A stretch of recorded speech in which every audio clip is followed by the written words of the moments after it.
Le projet des River Movie Rive de Saône est l'un des plus grands réaménagements urbains en Europe depuis quelques décennies.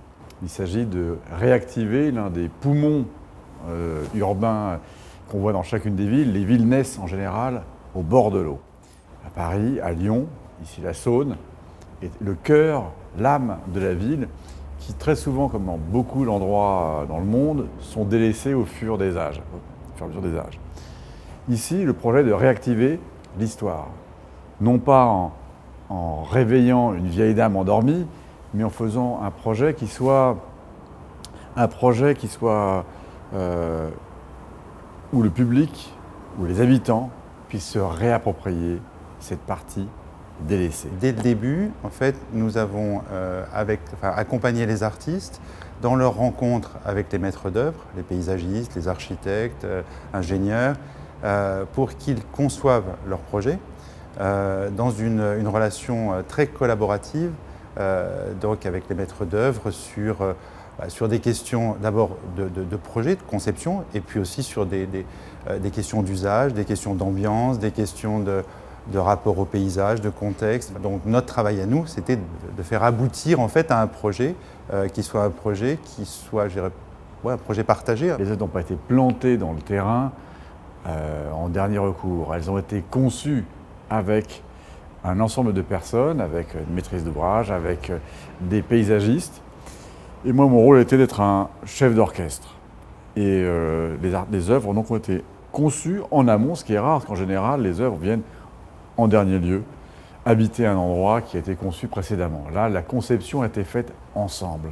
C'est assez rare. Donc, chacun de ces fragments propose à chaque fois une expérience différente. Ces expériences sont dissociables les unes par rapport aux autres. Il n'y a pas d'ordre, il n'y a pas une hégémonie, il n'y a pas une linéarité obligatoire. Vous pouvez aller à un seul instant, comme un peu dans une série télévisée. Vous pouvez prendre un épisode ici, en rater un deuxième et reprendre derrière.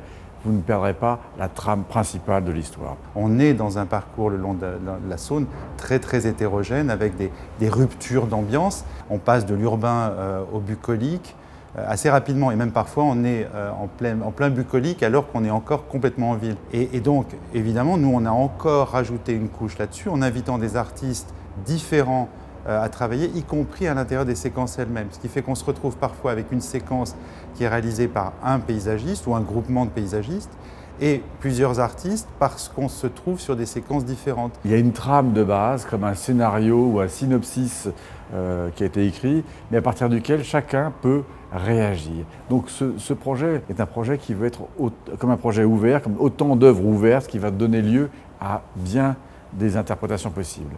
Je pense à Eric Samac qui a juste posé par exemple 2 rochers au bord de l'eau qui sont des rochers sur lesquels on peut venir s'installer pour pêcher, mais qui sont aussi des rochers qui bougent en fonction des crues, puisque ce sont des girouettes en fait accrues. Ici, l'acteur, ce n'est pas la Saône, c'est vous l'acteur. C'est vous qui allez jouer le rôle d'activer des œuvres qui ne sont pas simplement des œuvres à regarder d'une manière passive, mais c'est vous qui, en les activant, devenez l'acteur principal d'une situation que vous allez écrire. La mise en œuvre d'une œuvre peut être très différente d'une œuvre à l'autre. On a quand même des cas de figure qui sont des cas de figure assez différents. Si je prends par exemple le travail de Pablo Reynoso avec son œuvre Nuages donc, sur les quais bas, donc qui sont en fait cette œuvre qui est réalisée en acier, qui se déploie pour faire des bancs et des sculptures. Il y a d'abord eu un travail de repérage sur place par l'artiste pour comprendre en fait la dimension de son œuvre sculpture, la façon dont elle allait s'intégrer sur le quai.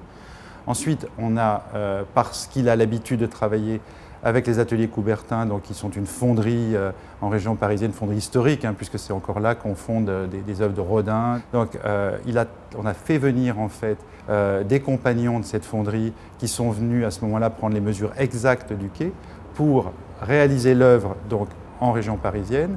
Ça, c'est le cas, disons, d'une sculpture à peu près classique qui va être installée.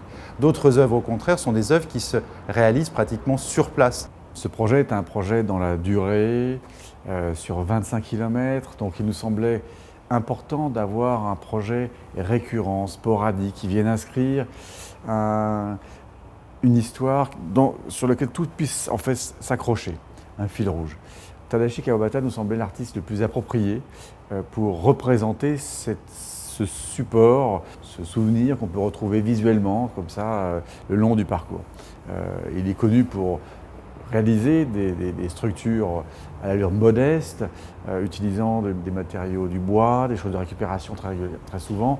Il nous semblait assez beau qu'il représente comme ça, depuis le début du parcours jusqu'à la fin, que ce soit depuis une cabane, un belvédère, une sorte de balcon sur le paysage et une montée croisée le long d'un parking, que l'ensemble de ces choses, qui d'abord représentent l'ensemble de son vocabulaire, en fait, en quelque sorte, qu'ils viennent à chaque fois rappeler qu'on est bien dans ce projet, non pas dans autre chose, qu'on ne parle pas tout d'un coup ailleurs.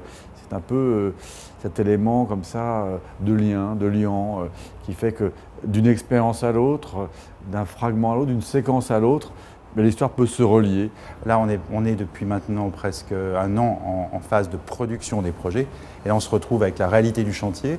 Et le chantier de Rives de Saône, c'est d'abord la question des crues, la contrainte des crues. Et effectivement, le chantier doit en permanence s'adapter, le planning, les méthodes de travail doivent s'adapter à cet aléa qui, cette année particulièrement, a été contraignant. Toutes les œuvres et l'ensemble des choses qui vont être réalisées ici sont à l'extérieur, en pleine lumière. Et à Lyon, Dieu sait si le soleil est présent, mais aussi les pluies, la neige, le froid, les passants, l'usure. Donc il y a un certain nombre d'études qui ont dû être réalisées pour que ces œuvres résistent et existent dans la durée et non pas comme des fleurs fanées au bout d'une première saison. Donc ça, c'est peut-être la grande difficulté. Elle est surtout dans un monde qui est le monde de l'art, qui n'est pas habitué aux contraintes. C'est de faire comprendre donc, aux artistes qu'il faut intégrer ces contraintes. Ça, c'est la réalité effectivement de ces temps de chantier. Mon deuxième rôle, c'est de garantir que pendant ce temps long, le projet reste au même niveau d'ambition. À l'image de la Seine lyonnaise, qui est un carrefour de l'Europe et qui a un certain nombre de manifestations internationales, la Biennale de la danse, la Biennale de l'art contemporain, l'opéra encore une fois et bien d'autres outils ici, il y a vraiment la possibilité d'accéder à une information internationale de premier ordre. La programmation qui a été pensée pour le River Movie Rives de Saône a été pensée dans ce sens-là, afin d'inviter des artistes lyonnais. Il y a un artiste lyonnais qui était présent dans ce programme, mais aussi des artistes du monde entier, de différents territoires, d'Asie, d'Afrique, d'Amérique latine, pour insister sur cette internationalisation ou cette internationalité de la ville de Lyon.